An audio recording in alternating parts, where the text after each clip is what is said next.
मुट्ठी बंद करेंगे, हाथ ऊपर करेंगे सब लोग, और एक साथ बोलेंगे भारत माता की, भारत माता की, भारत माता की, वंदे वंदे, इंकलाब इंकलाब। यहाँ पर उपस्थित अध्यक्ष जयप्रकाश सातो जी, माननीय अतिथिगण, हमारे प्यारे नियो सिटी के रहवासियों, देवियों और सज्जनों, आपको मेरा सादर नमस्कार। सर्वप्रथम आप सबको 75वें स्वतंत्रता वर्ष की समापन पर 76वें स्वतंत्रता दिवस की हार्दिक शुभकामनाएं। ये 15 अगस्त महज एक तारीख नहीं है, ये केवल एक स्वतंत्रता दिवस नहीं है, ये एक ऐसा राष्ट्रीय पर्व है जिस दिन हम समस्त स्वतंत्रता सेनानियों के, उन रणबांकुरों के आगे नतमस्तक होते हैं जिनकी कुर्बानियों की बदौलत, जिन्होंने अपनी जान की कुर्बानी देकर प्राण को न्यौछावर करके हमको आजादी दिलाई और अंग्रेजों के चंगुल से हमें मुक्त कराया। इतना ही नहीं, इस राष्ट्रीय पर्व पर ये एक ऐसा पर्व है जिस दिन आज भी हमारी देश की सीमाओं पर तैनात सैकड़ों हजारों सैनिक भाइयों को सलाम करते हैं हम लोग, क्योंकि उनका त्याग है, उनकी कुर्बानी है कि हम अपने देश में, अपने प्रदेश में, गांव में, जिले में, सोसाइटी में, घरों में महफूज बैठे हैं। मुझे 4 लाइन याद आती है अपने उन स्वतंत्रता सेनानियों के लिए, उन रणबांकुरों के लिए, कि जिनके दम से उजाले में हम आ गए, जिनके दम से उजालों में हम आ गए, आज करते हैं हम उनका एहतराम। जिनके दम से उजाले में हम आ गए, आज करते हैं हम उनका एहतराम। कर दिए सिर नजर जो वतन के लिए, उन शहीदों को मेरा है लाखों सलाम, उन शहीदों को मेरा है लाखों सलाम। ये केवल सैनिकों का कर्तव्य नहीं है कि वो हमारे देश के बारे में सोचें।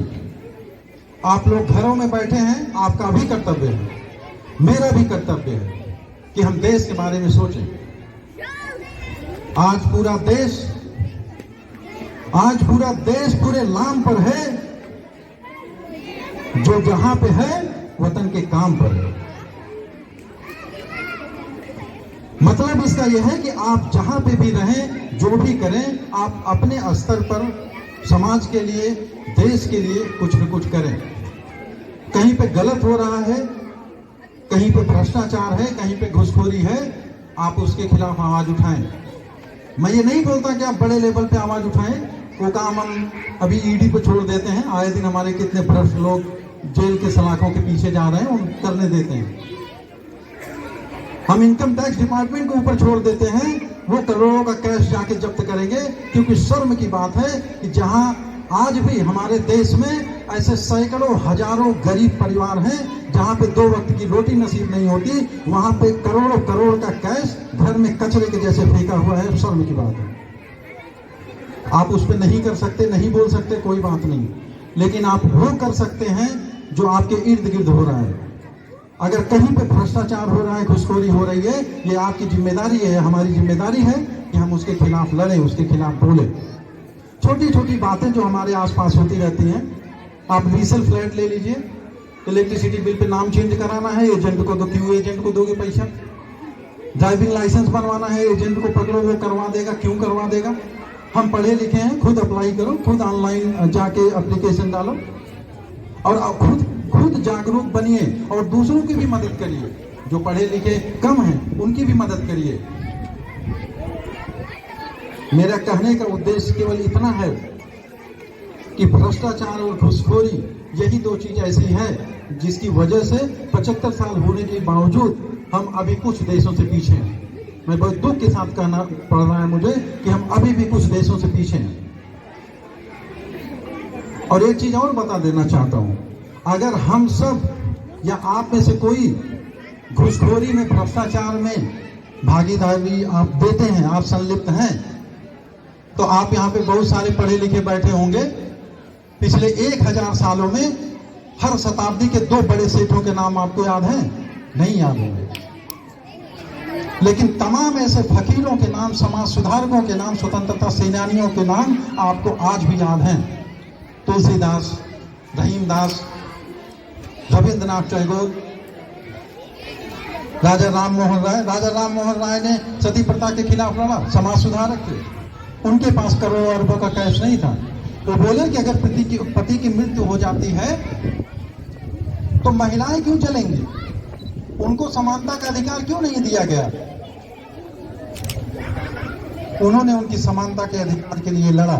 वो ये भी बोले कि अगर पति की मृत्यु हो जाती है तो महिला दूसरी शादी क्यों नहीं कर सकती है। ये कहाँ का नियम है। ऐसे समाज सुधारकों को हम नमन करते। डॉक्टर भीमराव अंबेडकर दलितों के लिए लड़े, हम सब के समानता के अधिकार के लिए लड़े, मूलभूत अधिकार देने के लिए लड़े। उनको हम आज भी नमन करते हैं। कितने सेठ साहूकारों के नाम आपको याद हैं? समझते हैं भ्रष्टाचार की जड़ क्या है? भ्रष्टाचार की जड़ ये होती है घूसखोरी की, कि हम करोड़ों अरबों रुपए कमा लेंगे, हम ऐश करेंगे, हमारी आने वाली पीढ़ियां ऐश करेंगी। लेकिन याद रखिए, एक कहावत है कि पूत कपूत तो का धन संचय और पूत सपूत तो का धन संचय। अगर आप कमाई भी कर लिए करोड़ों अरबों की, आपकी संतान अगर निकम्मी निकल गई तो निकलनी। अगर आप गलत ढंग से पैसा कमाएंगे तो वो बर्बाद कर देगा। और अगर आपकी संतानें अच्छी हैं, सपूत है, तो उनको करोड़ों अरबों की कैश की जरूरत नहीं है। खुद इतने सक्षम होंगे कि वो कमा के खा लेंगे। इसलिए विरोध करिए, गलत का विरोध करिए। अपने देश के लिए, अपने सोसाइटी के लिए, गांव के लिए जो भी महत्वपूर्ण हो वो योगदान करिए। मैं 2 मिनट में एक नेता मिले, व्हाइट कलर में कई लाख का गहना पहने हुए थे। बोले बहुत बड़ा समाज सेवक है। मुझे अमिताभ जी की बात याद आ रही है। बोले वो 5 लाख का वो का ऑस्ट्रेलिया से तोता लाया हूँ, क्या मकाऊ पकाऊ क्या बोलते हैं, मकाऊ। बोले उसको सुबह शाम खिलाता हूँ, बहुत सेवा करता हूँ गरीबों की। मैं बोला जब उसको दिन रात खिलाते हो तो सेवा कब करते हो? रात में कब सेवा करते हो? मेरे कहने का उद्देश्य ये है कि केवल सफेद कपड़ा पहनकर लाखों की गाड़ी में चलने वाला समाज सेवक नहीं हो सकता, वो समाज सुधारक नहीं हो सकता। जब तक आप जमीन पर लड़ेंगे नहीं, गलत के खिलाफ आवाज नहीं उठाएंगे, तब तक ये संभव नहीं है। भारत युवाओं का देश है। अगर हम ऐसा करने में सक्षम हो गए, कुछ दिन तक, कुछ साल तक आवाज उठाते रह गए, तो अगर 19वीं शताब्दी इंग्लैंड की थी, 20वीं शताब्दी अमेरिका की थी, तो आगे वाली कई शताब्दियां भारत की और देश की होंगी, हिंदुस्तान की होंगी।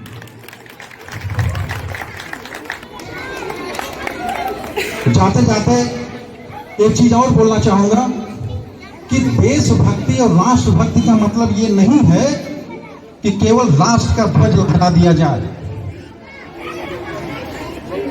आप जहां पे भी रहें, जिस प्रदेश में रहें, जिस देश में रहें, भारत में, जिले में, गांव में, सोसाइटी में अपना महत्वपूर्ण योगदान देना, उसके सशक्तिकरण के लिए अपनी भरपूर कोशिश करना सच्ची देशभक्ति।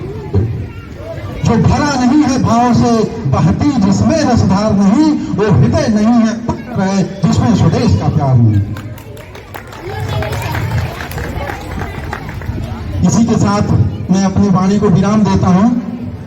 एक बार फिर हम मुट्ठी बंद करेंगे, हाथ उठा के साथ में बोलेंगे।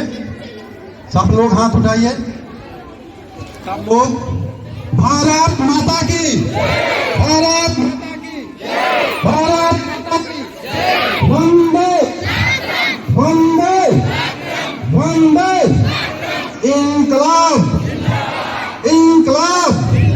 छत्रपति साहू जी महाराज की, छत्रपति साहू जी महाराज की।